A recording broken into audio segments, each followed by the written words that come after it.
Big Buck Registry's Big Buck Podcast, episode number 53, The Johnny King Buck with special guest Johnny King, part 2.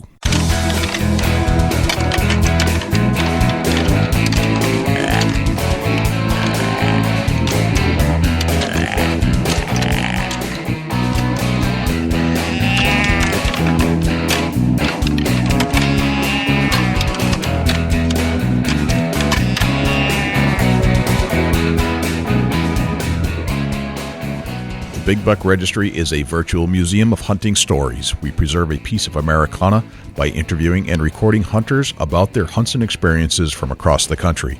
And who knows, maybe we'll learn a thing or two along the way that'll help us take our hunt to the next level. Hi, I'm Greg Rich with Hunt Masters. You're listening to one of my favorite podcasts on iTunes, the Big Buck Registry, Big Buck Podcast. Welcome to another episode of the Big Buck Registry's Big Buck Podcast. I'm here with my good friend and field correspondent from Ohio, Dusty Phillips. What's happening? You know, it's, man, it's good. I woke up this morning. It's a day closer to archery season for whitetails here in Ohio, and I'm pumped up. How many days? 129 or something like that in 33 seconds? Yeah. You're real close. Really? Real close. Yeah, real close. It's one of the things I look forward to every single year. You know, it can't get here fast enough, but it seems like once it does get here, it's over way too fast. I agree. It does come and go. What's going on with you, Jay? All kinds of good stuff, man. We've got just an amazing guest. This is round 2 of the Johnny King Buck. We had round 1. We had Jay Fish on the Johnny King Buck talking about all the controversy behind trying to get Boone and Crockett to score it the way that we think it should be scored. Buckmasters has deemed the Johnny King Buck the world champ for quite a while. And that was episode 42 if you'd like to hear part 1 of the Johnny King Buck. But this is part 2 with Johnny King himself telling the story exactly as the hunt unfolded, all the things he was wearing, the things he ate for breakfast, who he is with, play by play, step by step, how that hunt went down that day. And we got the man himself, Johnny King. We've wanted to hear the story from Johnny King ever since that we got with Jay Fish talking about him owning the buck now. It's going to be a phenomenal story, and man, I look forward to hearing it. Me too. Let's get Johnny on the phone right now. Absolutely. Let's call him up. Johnny King, welcome to the Big Buck Registry's Big Buck Podcast. Thanks for having me, guys. We're psyched to have you. You're like a legend, man. I don't know if I'd go that far. Jay told us you're a little mild-mannered. I can see that. You know, we're not trying to make you out to be Superman, but you shot one heck of a big deer, Johnny. And I appreciate that. Let's get into a little bit about you. Where are you from? I'm originally from Platteville, Wisconsin. Far southwest area. Okay. Wisconsin. Gotcha. And is that big deer country? Yeah. Yep. From where I shot the deer, it's probably about a half an hour, 40 minutes. Okay. Yep. All right. So you grew up there as well? Yeah. Yep. Well, not on the family farm. The family farm is where I shot the deer, and that's in Fenimore, Wisconsin. Okay. How far from where you were? About a half hour, 40 minutes, okay. where I grew up. Yeah. So gotcha. It was relatively close. Yep. Gotcha. All right. What was life like growing up in Wisconsin? I don't know anything different, so it's great. It's great. You had a good childhood, and you enjoyed it there. You enjoyed being outdoors. Was the outdoors always part of your life, or something you got into later in life? Always kind of apart from being younger. I mean, my dad wasn't a huge hunter, but my mom's side of the family, that's where the family farm was. And they were, I wouldn't say like big hunters, not like today's standards, but when it came gun season, you know, they lived for it. Not bow hunting, you know, they would do squirrel hunting and grouse, and we did a lot of coon hunting when I was younger. Gotcha. So you learned about the outdoors from basically my uncles and my brother. My brother's 5 years older than me. Gotcha. Yep. Very cool. And the family farm. Tell us about the family farm a little bit. My grandpa purchased it in the early 1950s, and my Uncle Pat, he still lives there today. He bought it from my uncle, dairy farm. Originally, the farm was 200 acres, and it's just like one of those places. It's kind of hard to explain, but not living there, and there's just so many memories of being there. It's almost like sacred ground. I mean, because right. like, you can go anywhere on the farm, and it's just like, you know, tell stories of, you know, what happened at that point. Gotcha. Johnny, what do you do for a living? I am a project coordinator for a restoration company. Okay. So basically, we do a lot of fire and flood damage, basically anything insurance related. Gotcha. Yep. I understand that profession. I have friends that do that in the New Hampshire area. So, yeah, I totally understand what you're doing. Excellent. Thank you. Tell me about deer hunting. You deer hunt where you live, and where you live today, is it far from the family farm? From where I live now, it's about an hour. I live in Mount Horr, Wisconsin currently. Okay, gotcha. Yep. Now, what year was the king buck harvested? In 2006. 2006. Can you take us back in time and tell the story about how that whole hunt unraveled and go back to the point of preparation? Like start at the very beginning. Was there any kind of lead up to this hunt that year? Oh, it's always kind of a tradition. We always go to my mom's, me and my brother. My brother lives about 20 minutes from me, and we always hook up in the mornings, and we always go to mom's. She always gets up and makes us breakfast, and that's usually about 5 o'clock. Okay. So you're eating breakfast around 5 o'clock? I'm going hunting with him. I like this. I like where this is going already. So 5 o'clock breakfast before we head out. Gotcha. Yeah. Johnny King, I'm hunting with you this year. All right. It's a tradition. And that's So before sunup. Yeah. Sunup is about what time during the fall? 6:30. 6:30. All right. So you're an hour and a half before sunup. You're eating breakfast. I like where this is going already. What are you having for breakfast? Oh, geez. She usually makes, eggs and bacon, sausage, hash browns, good breakfast. Gotcha. Does she prepare any of those foods a specific way? No, she just gets up and makes it. Moms. Gotcha. They got their own way of doing things. And because they've been doing it, you wouldn't know it any other way. Is it the best breakfast on the planet? Oh, yeah. Okay. I might hear this, so yes. Yeah, it's the best. Gotcha. Yeah. So while she's making breakfast, I'm usually sitting there with my stepdad and having coffee, and we're talking. And okay. Yeah. All right. How do you take your coffee, Johnny? Black. Yep. Black. Beautiful. Like it. So you're drinking black coffee, having breakfast, 5 o'clock in the morning.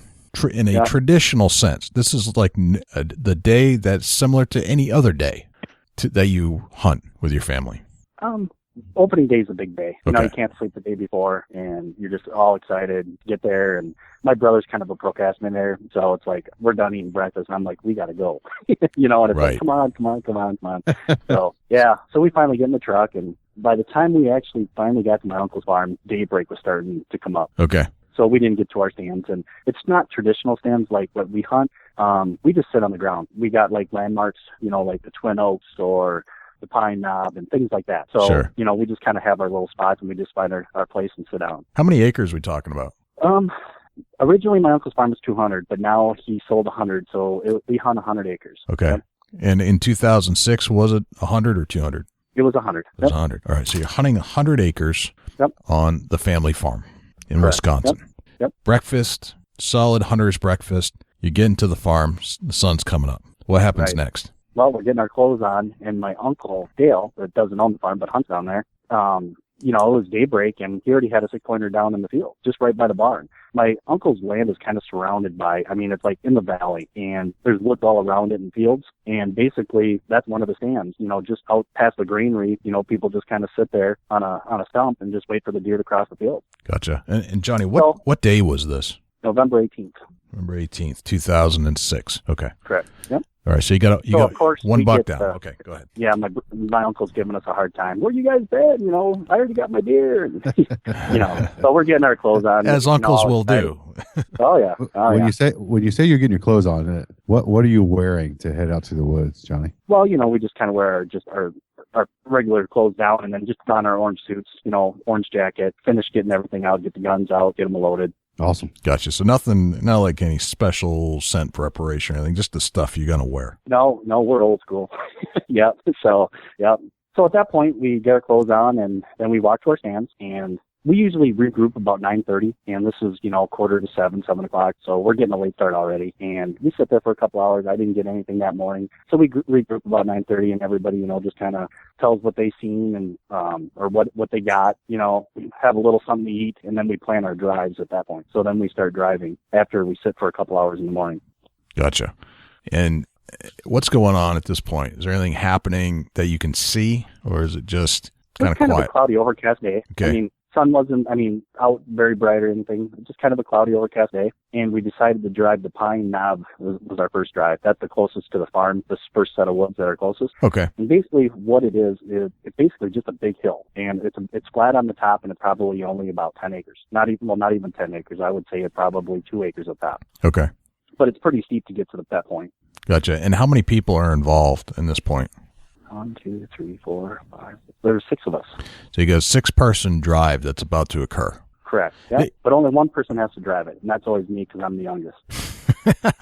Gotcha. So everybody lines up around the basically the knob, get in the back, which draws they're going to come out of, and then the back, the other route down the road or whatever if they come out. Just a gravel driveway, basically. Okay. So I go up and do the drive. Go ahead. You've got sitters surrounding this area in known spots where the deer could run out, and then you're the flush dog. You're going in. I'm going in. Yep. Right. What kind of? I like driving those woods because I know where they lay, so I can usually get them out. What kind of terrain are we talking about? What kind of wood? What kind of trees? What kind of terrain? Hilly, up and down, flat? What are we talking about? Oh, it's pretty hard getting up it. I mean, it's pretty steep. I mean, it's not like you need a rope or anything, but no, it's by the time you get to the top, you're pretty tired. Okay. Rocky terrain, and then we call it pine knob because on top it's all pines, and then some oaks. Okay, gotcha. And so you're coming up from the backside, trying to push them out to all your stand. Okay, gotcha. All right, so you head into the woods. What happens next? That was kind of a dud. Got out there, I didn't kick anything off that morning. So then basically the drive only takes me about 10 minutes once I actually get to the top, and then we regroup down at the buildings again. Gotcha. Because basically it's that close to the farmhouse. And we decided to go up and drive another parcel, which isn't part of my uncle's farm, but the landowner lets us hunt it. Okay. So drive number one's a dud. Nothing happens. Drive number one's a dud. So this is probably, by the time we got done having a little snack and whatever, it's about 11 o'clock in the morning. 11 o'clock. All right. So half the morning's gone. More than half the morning. Half the day's gone. You have your uncle's giving you hell because he's already shot a deer and you haven't. And drive number one's a dud. No deer came out. No bucks. No does. Did you hear him? He said they had snack time. They had snack time. All right. What'd you have for a snack?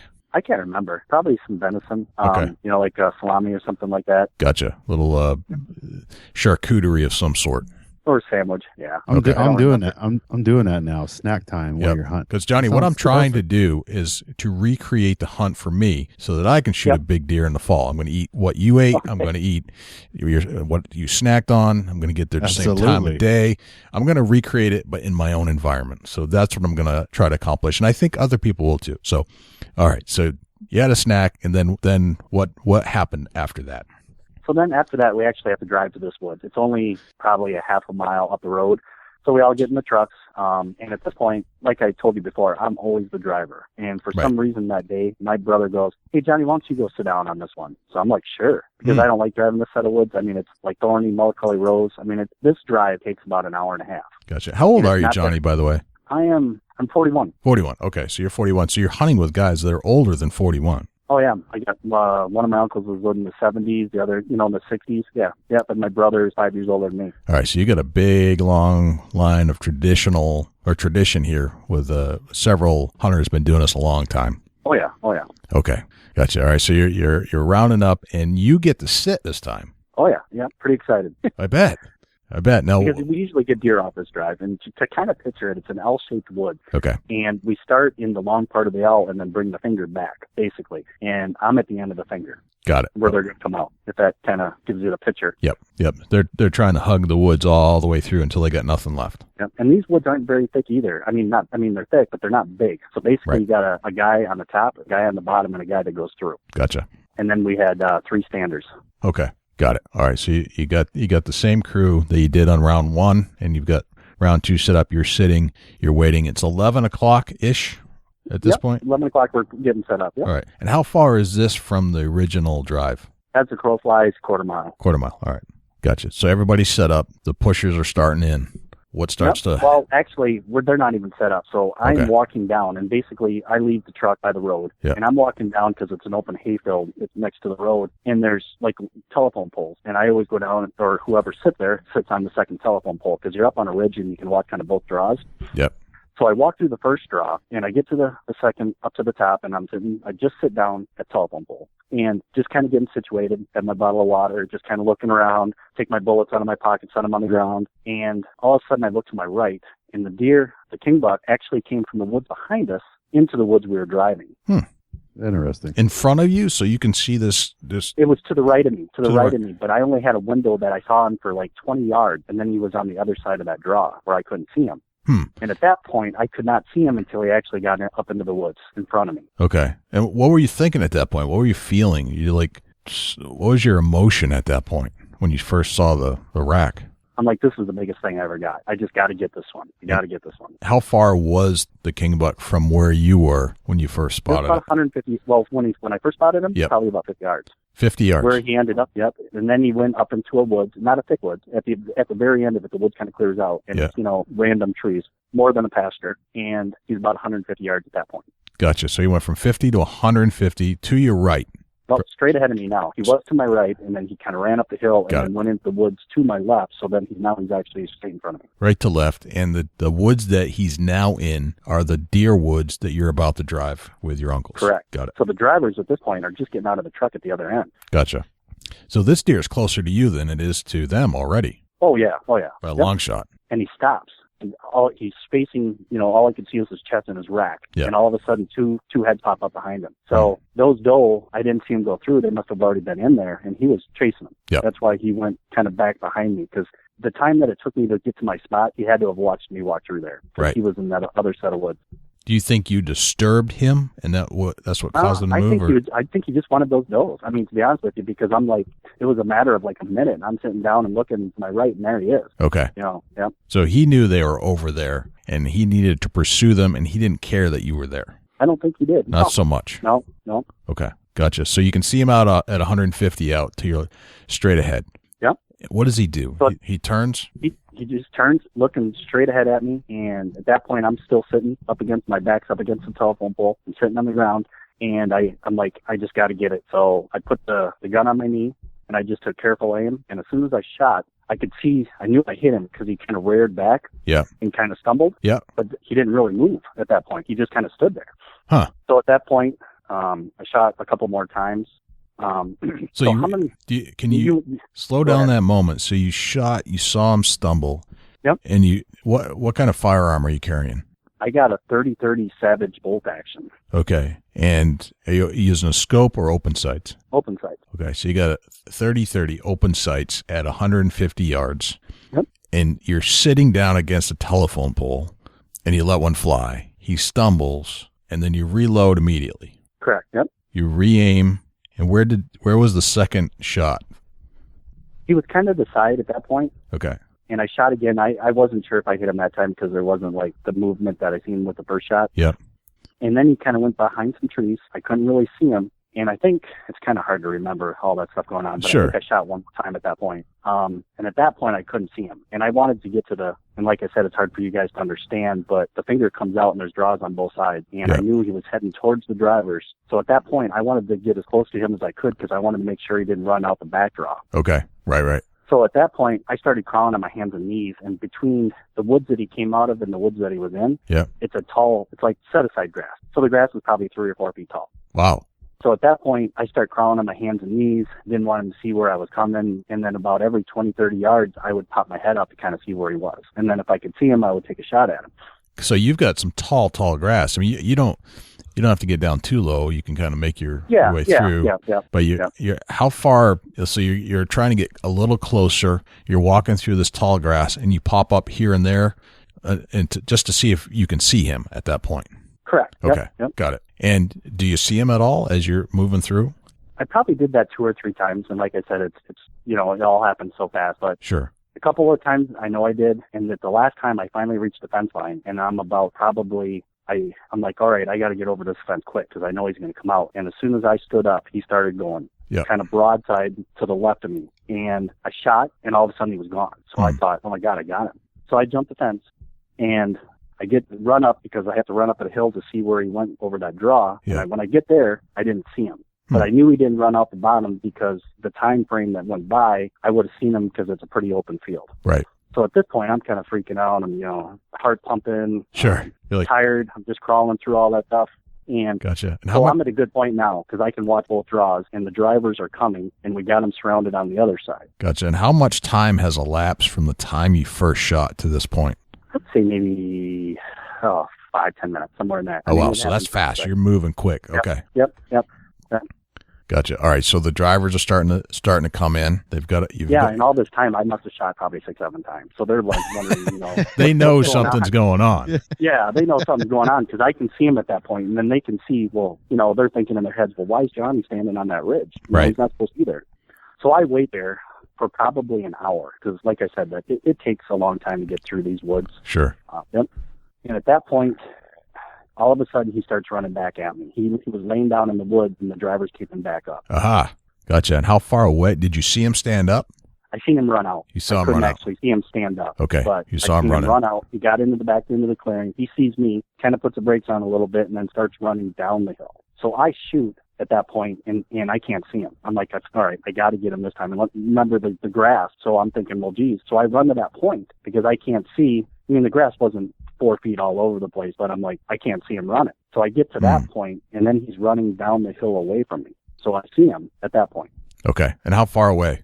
Oh, I would say probably 75 yards at that point. All right, so he's pretty close at this point, but he's running. Yeah. Full run, like he's got to get the heck out of there kind of thing, or just kind of a... Oh, no. I knew he was hurt. He was hurt. He's hurt. Yeah. Okay. Yeah. He wasn't moving very fast. He didn't want to go uphill. He wanted to go downhill. Gotcha. So he's going as fast as he can, but he can't move that fast. Correct. Got it. Okay. And he's moving away from you at this point? Yep, basically straight downhill. Straight downhill. Gotcha. And you're watching him at 75 yards run straight downhill away from you. Yep. And do you have any obstructions in your way? Is there the grass too tall, or you got a good clear shot? You got the grass, but I got a clear shot. Okay. All right. What happens next? I shoot, and he falls down again. Gotcha. And then I start running down after him, and then to my surprise, he gets up again. And at this point, he's running. There's a fence line at the bottom of this hill, and he can't jump it. So he runs with the fence line back towards the woods that the guys were driving. Yep. And then at this point, I found out that I'm out of bullets because I kind of wear an old suit, and as I'm reloading and things like this. So you've got 7 rounds fired off at this point, right? I would say 7, 8, 9. I mean, it's quite a few. You're out of bullets. I was going to ask if you had like a case of bullets with you. No. So at this point, my cousin Brad's he's flanking the bottom. Okay. So I start yelling at my cousin Brad. I'm like, Brad, I'm out of bullets, and he's running down the hill. I'm running towards the deer. I'm like, Brad, just, you got to shoot him. So Brad, he aims, fires, and the deer drops. Got it. So he's running down the hill. I'm running, along the fence line. We finally get to the deer.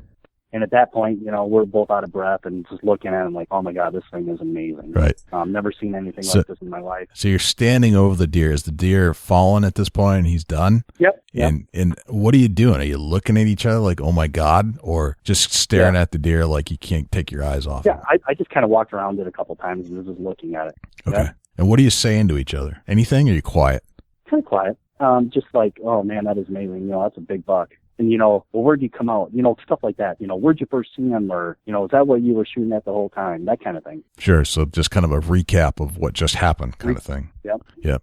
Now, at that point, did you realize did you think that this was the biggest buck you'd ever seen at that point?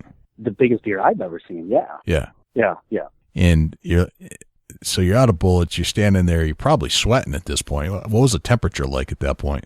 I think that day was in high 30s. High 30s. Okay. Yeah. And so that's pretty, if you're moving around, that's a comfortable temperature. You probably worked up a good sweat chasing this buck around. Oh, yeah. By that time, we're undoing the zippers, getting some air. Right. Yeah. You're all worked up. You're out of breath. Your emotions must be going crazy. Yeah. And you're standing there with the buck. And what are the other drivers starting to come out at this point? No, just me and Brad. Just you and Brad. Gotcha. Yep. So I'm kind of looking at it. I kind of noticed something, on its rack. It kind of looks like a moss or something got stuck in it or whatever. And and at that point, I set my gun down. And I'm kind of looking at it, and Brad set his gun down. So Brad kind of straddles the deer from like holding its rack, straddling the deer as it's on the ground. So he's just holding it, looking at it, moving it back and forth, admiring it. And I walk around and to where the deer could see me, and to our amazement, the deer was still alive. So at that point, the deer went to get up, and Brad's sitting on its back. So it kind of did this last lunge kind of thing. And as that happened, Brad went to just, reaction to jump off the deer. And at that point, he's holding half the rack in his hand. He's holding half the rack? He's holding half the rack in his hand. What happened there? One of my last shots, and I didn't know it, when it was running away from me, I actually shot through the main beam. Oh, wow. No kidding. So I'm looking at Brad going, oh my God, what happened? What'd you do? Brad, what did you do to my deer? Brad. Yeah. Brad's now not your friend. This is not a funny trick, Brad. Yeah. Right. So at that point, we had to put the deer down. It was still alive. We thought it was dead. Yep. So Brad put the final shot in it. And then at that point, when the deer was finally dead, we took the rack and put it back on there. And then that moss or whatever I thought I saw was actually the shatter or where the bullet hole went through. It was a clean break. Yeah. So it almost made it look gray. It didn't shatter it. I mean, because it was almost like a finger joint in the board. Is how it broke off. I mean, you could stick it right back on there and it was there. It just had a perfect bullet hole through it with some fragments gone. And when I first saw it, because it had a real dark rack, the fragments, when they were gone, gave it a gray look. Gotcha. Interesting. Had anybody seen this deer at any point in the area prior to this day that you're aware of? Yes. Because the guy that actually saw it, his house isn't that far away, and he kind of watched the whole hunt go down. He was bull hunting it, but didn't tell anybody. Yeah, he actually had it within 50 yards with a bull. Oh.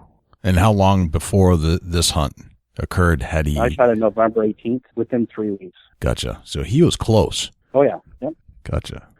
So you've got a broken rack here, and you kind of fit it back on. What are you thinking at that point? You're freaking out because you just ruined a rack, or what's going through your mind at that point? Well, kind of, but we never had a deer scored ever in my life. Right. We just counted points. Nice 6-pointer, nice 8-pointer. That was our scoring system. Sure. So at that point, I didn't know if we could ever get it scored, and so we talked about it at that point. Well, what do you think, and what do you think it would score? But none of us knew anything about scoring. Right. So scoring. You weren't thinking scoring when you shoot deer. Traditionally, you don't think, "Hey, let's get it scored." Is that the way things I don't think occurred? Anybody in my family's ever had a deer scored. Okay. Except this one. You just know it's a point system, and that's it. No, scoring was not important at that point. No. Everybody in the family's got a nice deer on their wall, but look at my 11-pointer, look at my 12-pointer. It's not like, hey, that's a 167 or a 170. You know what I mean? Right. That's a nice rack. Gotcha. So nice rack. Scoring systems mean nothing to you at this point. Nope, nothing. Okay. Nope. But there's some chatter about this deer at this point as people are starting to see it. You're talking a little bit. Maybe we should have it scored. Looks like it's a big deer. Well, actually, I didn't think I could get it scored with the break, and even 6 weeks after that, I wasn't going to get it scored, and my brother actually talked me into taking it somewhere. Gotcha.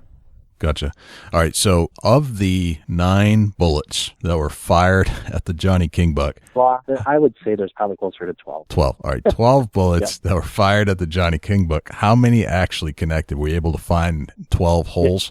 7. 7 holes in the Johnny King buck. Yep. And it was like Buckzilla. Keep going after 7 rounds. It was the toughest deer I've ever seen. Wow. Just lay down.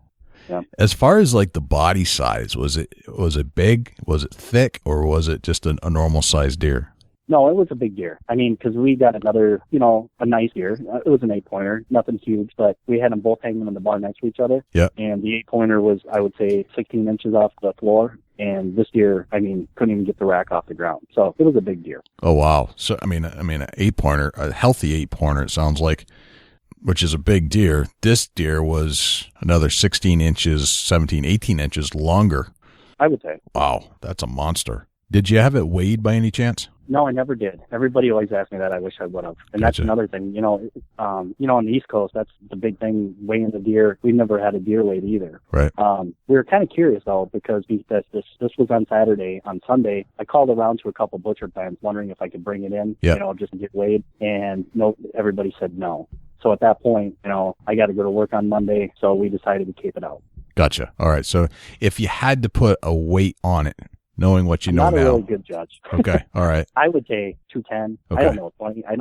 I have no idea because I've never really weighed one to compare it. Sure. Okay. But north of 200, it's fair to say. Oh, yeah. Yep. Okay. All right. So you cape it out, and what do you do with the cape and the rack at that point? At that point, I just put it in the back of my truck. Yep. And then at that point, I stopped at my mom's to show them Yep. on the way home. And my little nephew took a picture with it. And then I took it home, and it was kind of a little bit cooler, that Monday. So I didn't have freezer space big enough. So I just kind of let it sit in the garage overnight. Sure. And then when I went to work on Monday, I was just asking around where to take it. Gotcha. And you brought the carcass to the butcher to get carved up, or did you do it yourself? No, we do our own meat. You do your own meat. Okay. So you're doing your own meat. You did it did you do it on Monday? Did you cut it up on Monday, or did you let it hang for a little while? No, we actually cut the deer up on Sunday. I mean, Sunday. basically what we do is when it's in the barn, we just quarter it, and then we put that in coolers. Yep. And then we take it to our own houses. So on Monday night when I got home, because I didn't do it on Sunday, I was going to cut the deer up. Gotcha. So you split it up. You share the meat kind of stuff. Yep. Great system. Gotcha. Dusty, what kind of questions do you have about Johnny King up to this point? I'm going to kind of go back just a little bit. When did it occur to you from like just at this point of the story that it was an absolute giant? Did you realize that when you shot the deer that day right there in the field? Oh, I knew it was big. I just had no idea it was that caliber. Right. No So idea. the visual didn't give you the idea that it was that caliber. No. I Right. just knew it was the biggest thing me or my family's ever seen. Right. And when you seen that deer for the first time looking down the gun barrel, what was your thoughts? That exact moment when you was looking down the sights, what was you thinking? I'm like, I got to get this deer because nobody's going to believe me. That was my biggest thing. I wasn't like sweating or everybody asked me like, were you just like freaking out? And I'm like, I was pretty calm at that point. But when I knew I first hit it, then at that point, now it's on. Now I got to get him. Were you able to kind of put yourself in that mental zone where you have to slow things down in order to take a good shot? No, I don't think so. No. I mean, I was in a good position. It would have been different if I was standing up, but Yeah. I had my back up against the post already. I had my knee up. The gun was on it, and just basically put that bead in there and squeeze the trigger. Gotcha. So you took the hunter's shot basically, and you were in a good shooting position, so you knew you had a good shot to take Right. at that point. Got it. Yep. So the antlers are in the back of your truck at this point. You've got the quartered up piece. Which piece did you take home? Well, me and my brother were cutting ours up, and he shot a buck too. So he actually took his deer and put it in his cooler, and I took my deer and put it in my cooler. Gotcha. So we each had our own deer. You did. Gotcha. And your family must have seen some big bucks over the years, not just, obviously not as big as this one, but you've seen big bucks. Oh, yeah. Right? You're hunting Wisconsin. There's big deer in Wisconsin, and you must be semi-used to seeing big deer year to year, just not this one. Yep. I mean, I've seen a lot of nice deer. Gotcha. Now, the rack's in the back of your truck. It's still broken at this point, right? Correct. Yep. So basically, they got the head laying there, and the other part just kind of folded over it. It's sitting in the back of my truck. Okay. Yep. And what are your thoughts at this point? Is it time to go back to work and we'll deal with this antler thing later, or this is a priority now? No, I went to work the other day and, told my boss, well, I actually called him, I think, when I got back that Sunday, because he knows taxidermist. I really didn't know anybody, and I just asked him, and, I'm like, I shot a really big deer, and he goes, well, I'll take to this guy. So he gave me the number, and, I don't think I called him that day. I just took the deer to his place. This is to the taxidermist friend of yours? Correct. Yep. And who is this taxidermist, and where is he located? Middleton, Wisconsin. Okay. How far from you? Middleton is about a half an hour. Okay. So you drive half an hour with the rack, and what do you say to the guy? Well, I just called him up and told him that I was going to drop the deer off, and he said, well, I don't know if I'll be home, but my wife will be there. Okay. So he wasn't there when I got there. So I carried it in, I think I had, in a big bag. Yep. And take it down. He's got some freezers down in the basement, and we put it in the freezer, and his wife goes, wow, that's a nice one. And I'm like, yeah, it's great. So we put it in there. Yeah, it's not bad. It's all right. Yeah, it's not bad. You got a nice one there. Oh, what happened to the rack? That kind of thing. Yeah. Put it in there, and I left. Went back to work, and then I think at that evening I went home and started cutting up the meat. Gotcha. So the king antlers are in the freezer at the taxidermist. And Correct. what is the idea?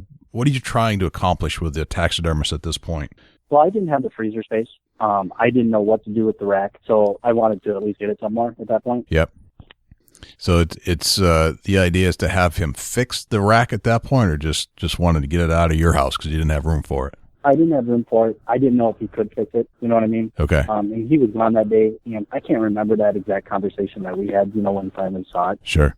But the goal was to see if he could fix it. That's more or less what it's there for. Yep. When he gets time to deal with it. Yep. How much time passes between when you drop it off and the next conversations that you started having with your taxidermist? Well, I think what he did is he just took it out of the freezer and then took the rack off. And then I can't remember if he didn't feel comfortable with fixing it. I think that might have been the case. So I basically just kind of had it at home at that point. Okay. Just the rack itself, showing people he still had the cape. Right. called around to a couple of people. I took it down to some people, things like that. Took it to a place, and I can't remember the name, but about 40 minutes from here. Okay. The guy was really interested in doing it, but I didn't actually have him do it. So you're looking to have a mount. You're trying to get a mount done at this point?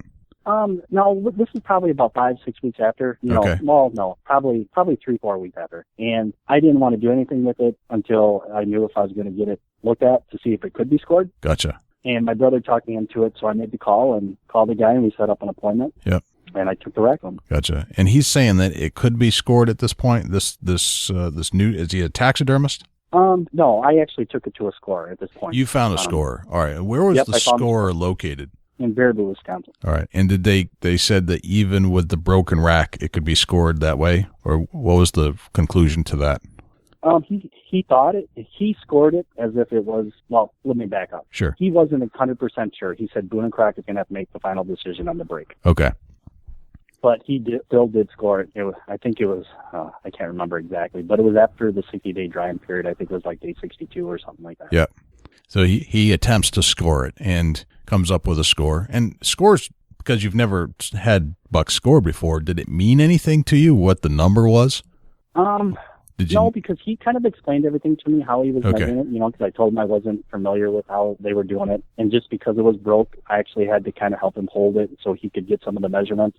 But at one point into the scoring, he goes, "Do you realize what you have here?" And I said, "No, not really." And he goes, "You potentially could have the new world record." So then it hit me, because then, I'm driving home calling my wife saying, I could have a new world record, call my brother, and, it all depends, how the break is. So sure. Yeah, he wrote down some scores, not an official score sheet or anything like that. Yeah, just a general score, what he thought it might measure. Yep. So how does that kind of compute in your head at that point? He's telling you that you've got a potential world record here. What does that mean to you at that point? It sounds pretty good, but what does it mean anything? Does it really resonate with you? I don't think it really did. I mean, it was just it's really cool to tell people, I shot a world record deer. Yep. I was pretty excited, but it wasn't, I guess I can't describe the feeling. Yeah. Excitement, but you don't really even know what it means, right? It's like, right. It's cool. No clue, because I wasn't one of the guys that, had 20 trail cameras and watched outdoor channels all the time. I didn't know who the big hunters were. I knew of Boone and Crockett, wasn't really familiar with it. Sure. Yeah. Yep. It was just a by chance situation, and you were about to get introduced to the world of record buck scoring at that point, correct. Right? Yep. That was the beginning. What happened next? John says, well, kind of keep this quiet, the original score. Yep. He says, I'm going to give a number to a guy, and he's going to be in contact with you. Okay. Yep. And how long from that point? I would say he contacted me maybe within a week. Okay. Yep. And what was that conversation about? He wanted to come down and see the deer, because Okay. John kind of told him a little bit about it. They had their conversation. He just called me and says, when can we hook up? I'll come down and look at it, that kind of thing. Gotcha. And who is he? Is he a representative of some institution or? Steve Ashley was Okay. his name. He was I'm not sure if I know he was part of the Wisconsin Buck and Bear Club, and also a Boone and Crockett scorer. Okay. All right. So the Wisconsin Buck and Bear Club. Correct. Yep. Okay. And that's a recognized institution or organization in Wisconsin. Correct. Yep. And this guy is a trained Boone and Crockett scorer. And Wisconsin Buck and Bear, correct. But they use the same scoring system. Yep. Okay. So it's same scoring system. Got Yep. it. All right. Yep. So he arrives at your house. Correct. Yep. It's a Sunday night, probably about 8-9 o'clock. I have the rack sitting on the kitchen table. And this Comes is in. several months since the deer was harvested. Shot the deer in November, December. This was in January, I would say. Okay. So a couple months later. Got it. Yep. A couple months later. Okay. So he comes to your house. Yep. Yep. He looks at the deer and he goes, "Man, I bet you're on the phone all the time, people knocking down your door." And I'm like, "What do you mean?" And he goes, "Well, with a rack like that." And I said, "I really haven't showed it to anybody or, done anything." And I said, "Nope, the phone hasn't rang." So then, he just kind of talked to me a little bit, and my wife was there, and he brought another guy with him, and I do not remember what his name was. Mm-hmm. Okay. So he's thinking at that point that this is a big, big deer. Oh, yeah. I mean, yeah. He's basically telling me at this point, let's keep this quiet. Let's make some calls. We need Boone and Crockett to make the ruling on that break. Okay. So he's trying to get the ruling on the break. Yep. He didn't actually put a tape to it, just looked at it. Okay. He didn't do anything with it. Yep. Gotcha. All right. Yep. And is he off once he leaves your house? Is he off to go see about getting it scored, or I don't think so. Seeing if it could be? Yeah. Yeah. What did he do after that? What did Ashley do after that?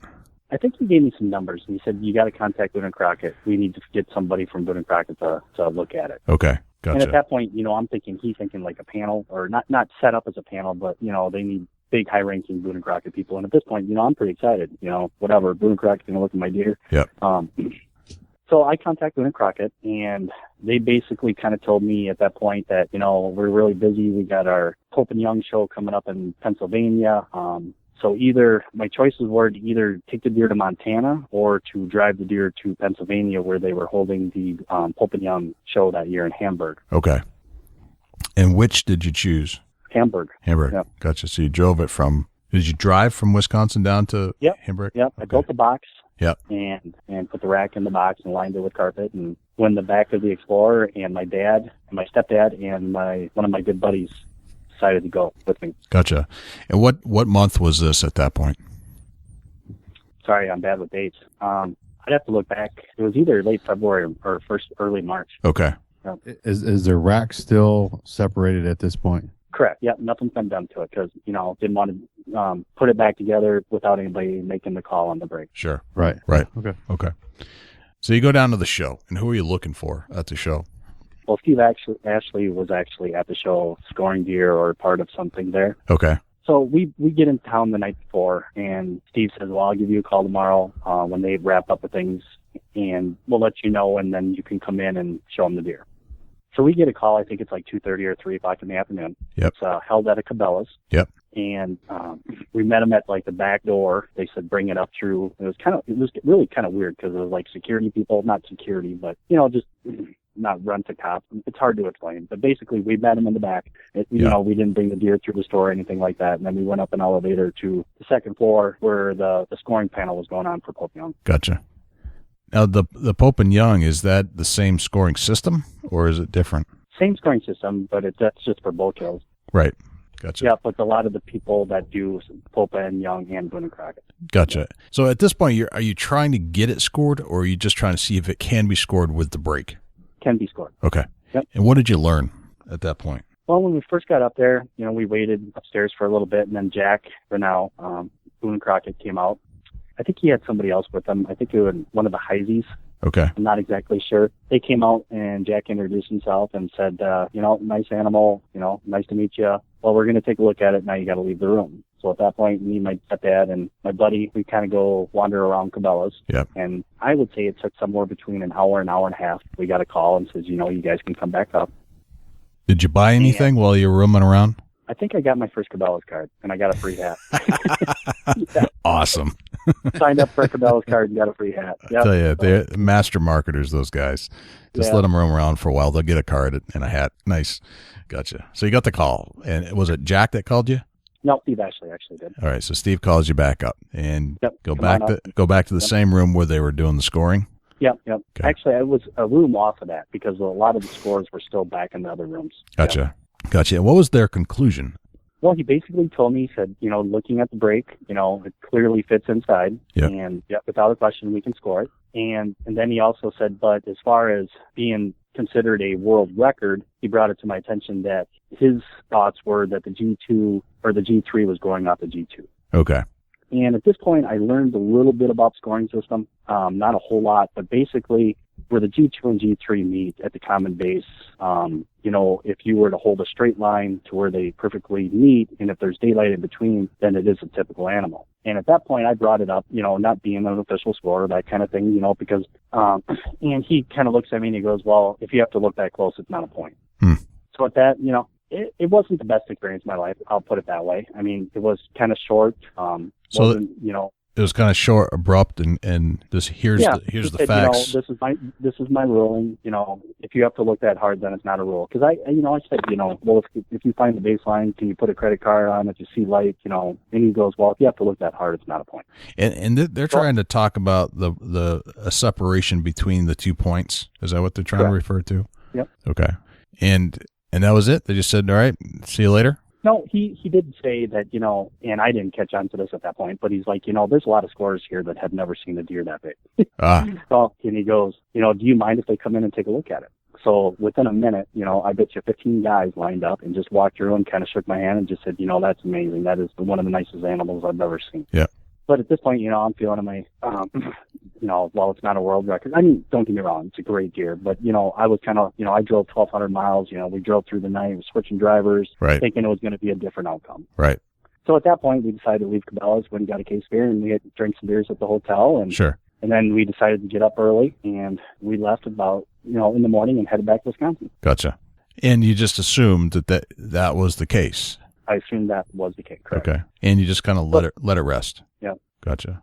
So then my big concern was, I wanted to get something done with the deer because, Steve Ashley encouraged me to bring it to the Wisconsin Deer and Turkey Expo. Yeah.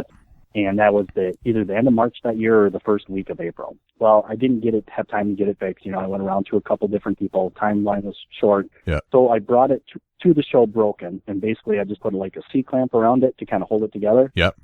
And they mounted it to a plaque. Well, actually, let me back up a little bit. When we got back, they said I could have it scored by the original score based on their ruling. I'm sorry about that. So The first thing I did is actually called the original scorer up, John Ramsey. We set up a time. He came to my house, had the family over. He scored the deer as not a 12-pointer, but as a 10-pointer because it would be the two abnormal points on each side. Yep.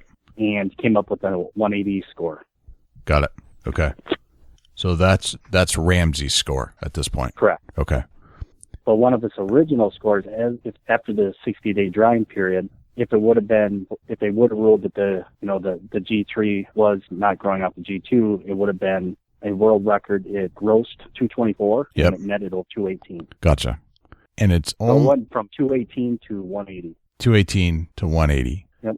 And that's because they can't score or wouldn't score the G3 on either side. And the circumference. Because it's not, they're not counting it as a point. So it shrunk it from a 12-pointer to a 10-pointer. Correct. Yep. Got it. All right. And is this the official score at that point, the 180? Yes. Okay. He gave me a score sheet, and that would be the official Boone Crockett score. Gotcha. But he did tell me when he scored it, he goes, well, do you want to put it in as a non-typical? Because I think it would have scored like 227 as a non-typical. And I'm like, no, I don't want to put it in the book as a non-typical because there's no way that this deer is a non-typical deer. I mean, if you look at it, it's a true 6x6. Right. Yeah, it's pretty symmetrical on both sides. Correct. Right. Yep. Yeah. It's not one of those mangled messes that you would consider a atypical type of deer, right? Correct. Yep. Gotcha. So what did you do with the score at that point? Were you thinking about, I'll just let it rest, that's it, I'll get it fixed, and we'll call it a day? Or what was going through your head at that point? You mean as far as the score or the rack? The score and the rack. You're going to get you thinking about getting it fixed? At that point, he goes, you make the books, do you want to enter it? And at that point I said, yeah, why don't you go ahead and enter it? Okay. And then I'm like, I didn't know where to take it. And at that point, I took it to a couple of different people asking questions, just didn't feel comfortable about how they were going to fix it, that kind of thing. Yep. So I took it to the deer show, which was shortly after that. Still broken, and then that's when I put the C-clamp on it, took it up to the scorer's booth, and they mounted it on a plaque. And then they put it like in a hall, and then basically people walk by and look at all the racks from that year. Yeah. Yep. And it's still not fixed at this point? No, not fixed. Okay, gotcha. So it didn't look the best. Okay, it's not aesthetically as pleasing as it could be. Yeah, right. And when they mounted it to the plaque, they put it down, so it didn't look near as enormous as it is when you actually see it in person. Gotcha. So if you were just a spectator, you would just say, well, that's what it is. Right. So what's the plan at this point? Get it fixed and then get it scored again, or you just leaving the score alone? No, I was going to leave the score alone. You're done. You're done with the score at that point. Okay. Yeah, I didn't know any better. I was, it was just kind of a crazy 3-4 months, from the time that I shot it to going out to Pennsylvania, coming back to the show. Right. I'm definitely going to get the deer fixed, get it mounted, and enjoy it. Okay.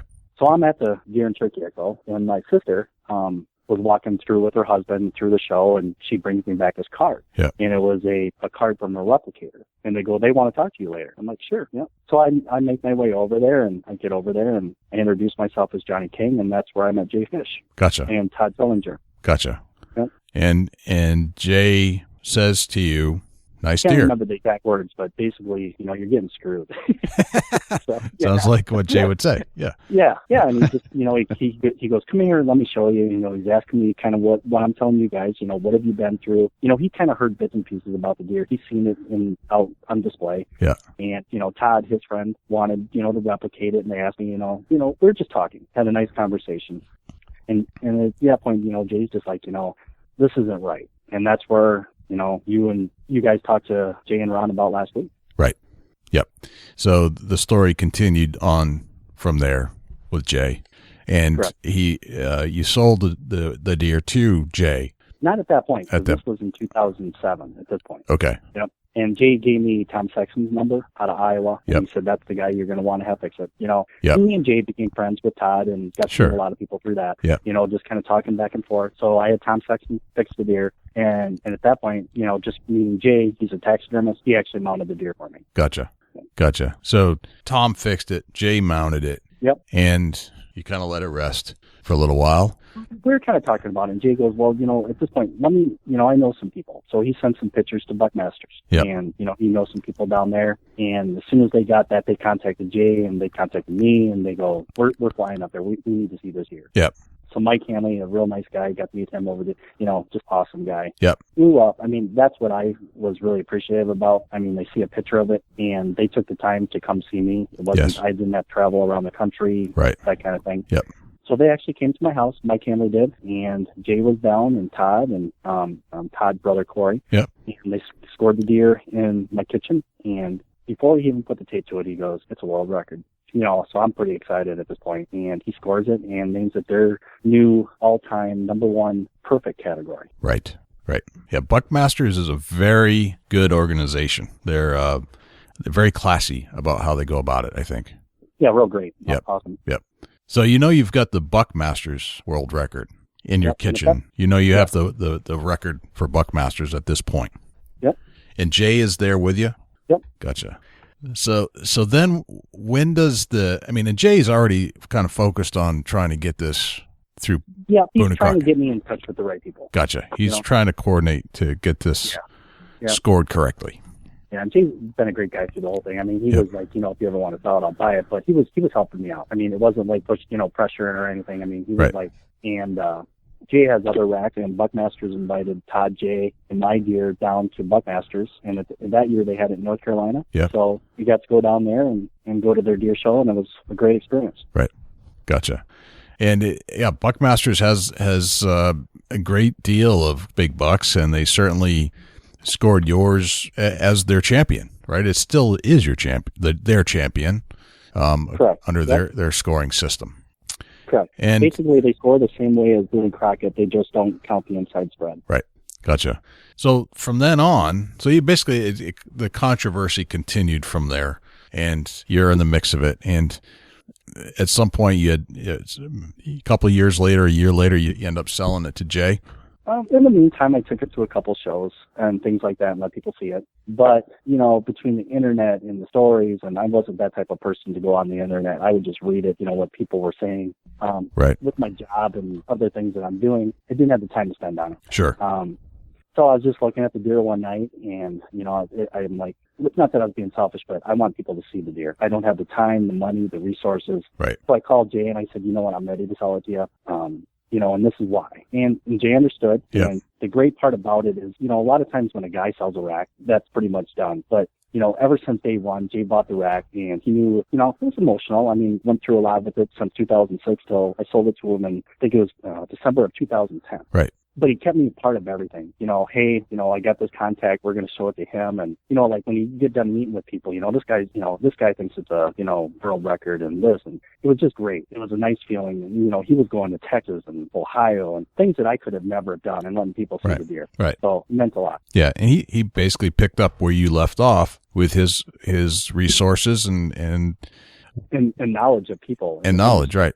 All of his contacts in that, because he is a taxidermist. He knows where these things should go. Correct. And he put it on the parade, so to speak, and got it out there so other people could be aware. And he's still doing that today. Oh yeah. Yep. Yeah. And it's nice to see that he involved you in all that stuff. Very, very commendable. Yeah, I would say we probably, if not, twice a week, at least once a week. Right. Yep. Good guy. Definitely. And so where do we go from here, Johnny? What do you want to see happen?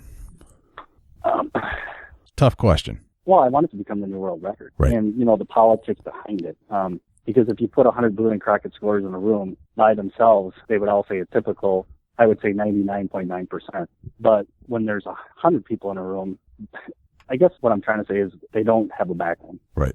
They don't know how to stand up. Right. They want to, but some of them want to. Right.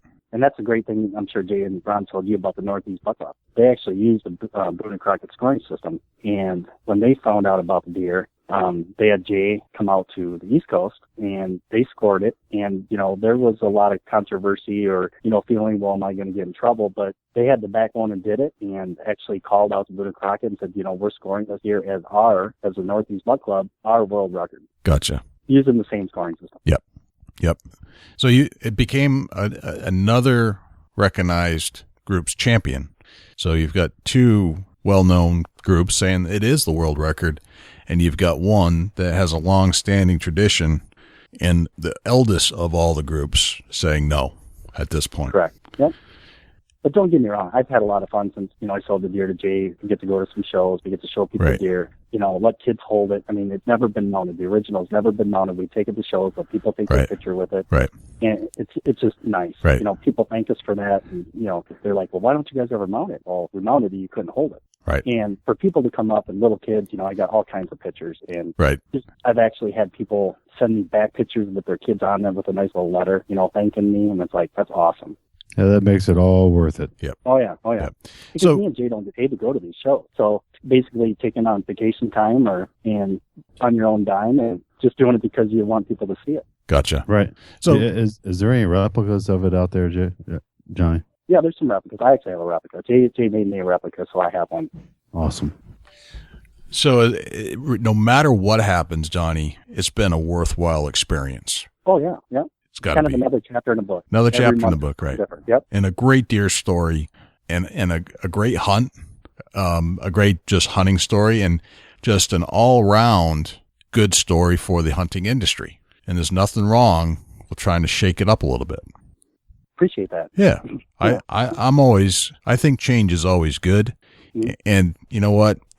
You may not ever get what you want, but it doesn't matter because it's still a great experience across the board.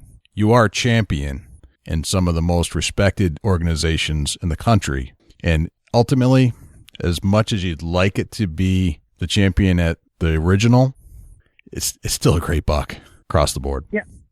Without a doubt. Yeah. And it's not even the point if it becomes their new world record. Right. I want the deer to be recognized as their world record. Right. To be honest with you, I don't know how I'd feel about actually putting it in the book. Right. But at this point, it's a politics game, and right. I don't think, and me and Jay don't think it's fair to the deer right. or a lot of the hunting community. Right. Yep. At this point, it sounds like there is a great deal of politics behind the whole thing, and it really shouldn't be part of the deer scoring system, I guess, at the end of the day, right? Right. Right.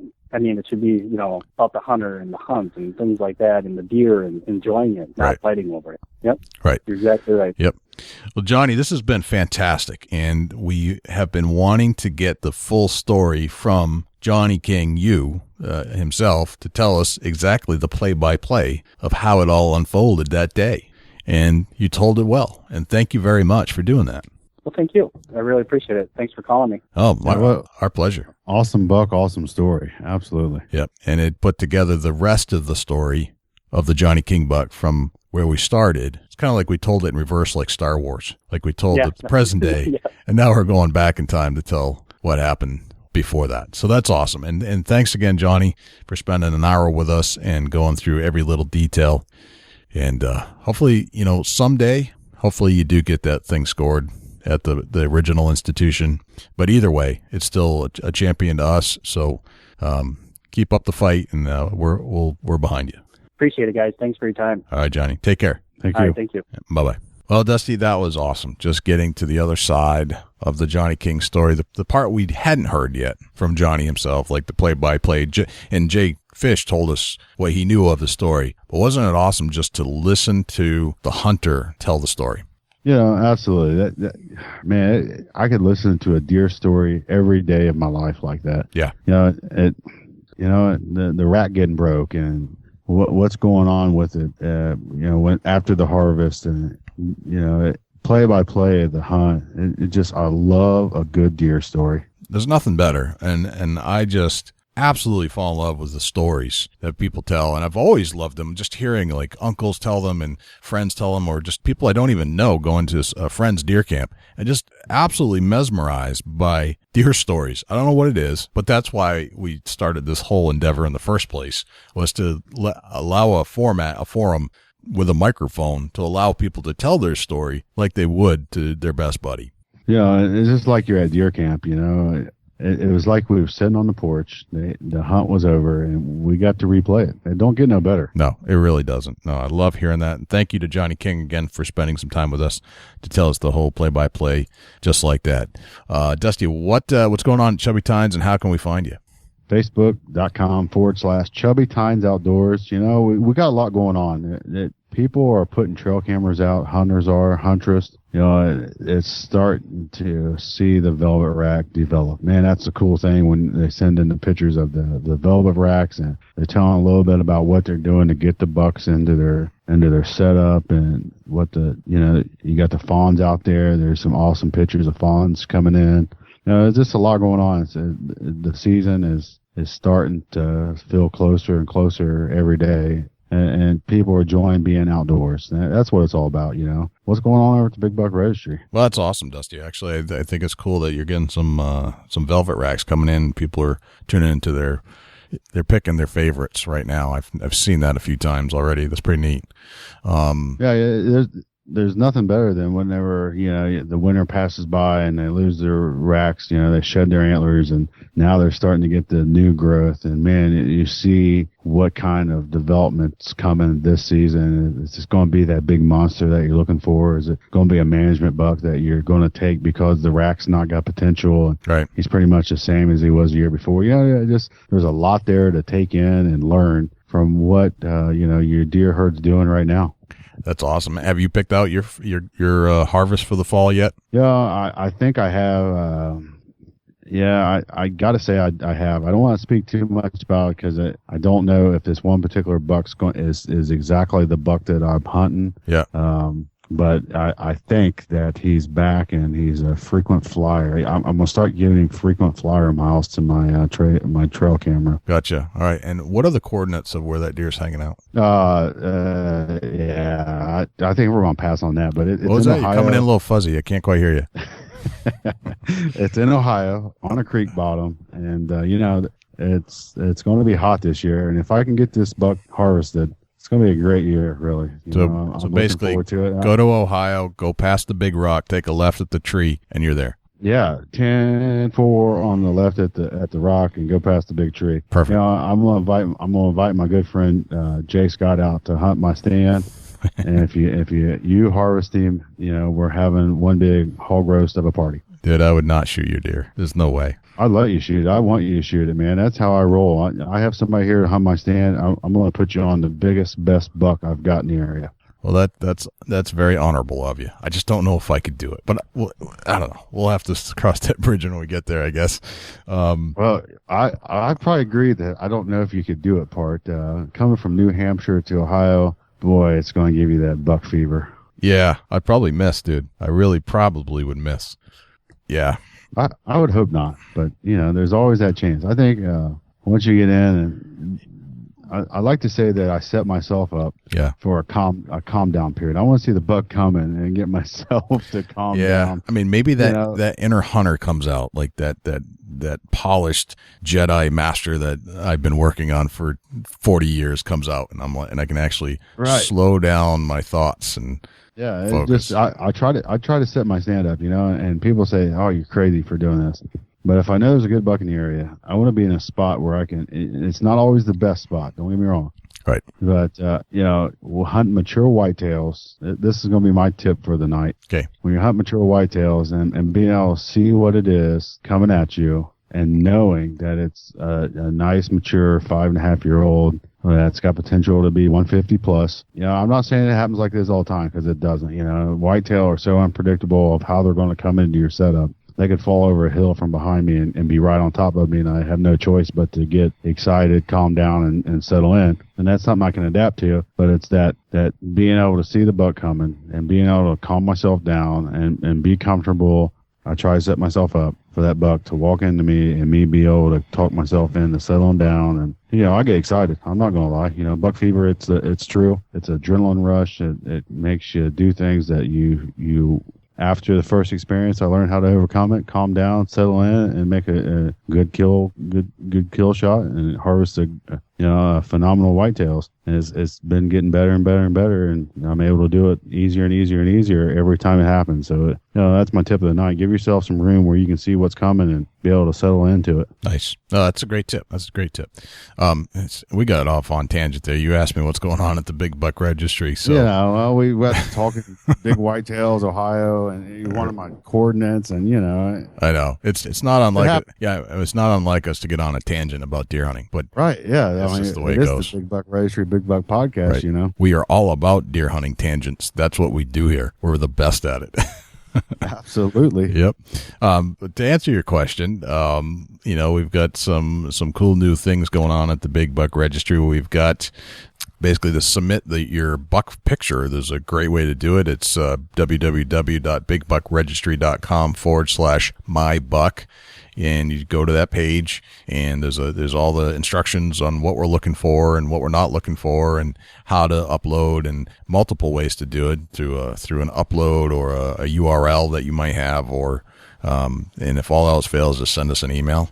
It's just they've just been coming in droves lately. You can always try to do it through Facebook through the private message, but we prefer that you send it in this way. That way we can keep tracks of who's sending in what, and it's a little easier. You can actually do a drop down on what state you're in instead of having to ask a million times, well, what state was it in? Because that's one of the faults of when you just post one on Facebook, is that you usually forget to put what state it is, and I got to track you down before I can post it on the main page, which is the Wall of Fame, where you really want to be if you want to be famous for at least a day. So bigbuckregistry.com/mybuck. That's the best place to go to submit a deer. See if you'd like to call the show and leave some feedback, a question, some kind of feedback about the show itself, 724-613-2825. And if you'd like to join our email list to let you know what's going on at the Big Buck Registry, who's going to be on the show next. You want to find out where we're going to be at, what shows we'll be at, all that kind of stuff. bigbuckregistry.com/huntmail, HUNTMAIL. I think that's about it, Dusty. Anything else? No, I think that covers it, and thank you to the listeners for, downloading this podcast. And man, we sure do look forward to the next episode with you. Yeah, definitely. Thank you for tuning in to the Big Buck Registry. We can't do it without you. Keep tuning in. Tell your friends. Listen to it on your way to work. Tune it up, turn it up, whatever you got to do. But we'll be here again next week. I suggest that they crank it up. Crank it up. Roll down the windows. Let your friends hear it. And when they say, "What's that?" you say, "It's the Big Buck Podcast." That's what that is. Absolutely. And they're going to be like, wow, listen to them guys. They know what they're doing. Yep. They're giving you phenomenal information. And we're hoping to take your hunt to the next level. Absolutely. That's what we're here to do. We want to help you get a little better, because I'm trying to help myself. Dusty's trying to help himself. And in the meantime, maybe you'll learn a few things too. Absolutely. This is the Big Buck Registry, Big Buck Podcast, and I'm Dusty Phillips. This is Jay Scott, and we'll see you next week. Can't wait.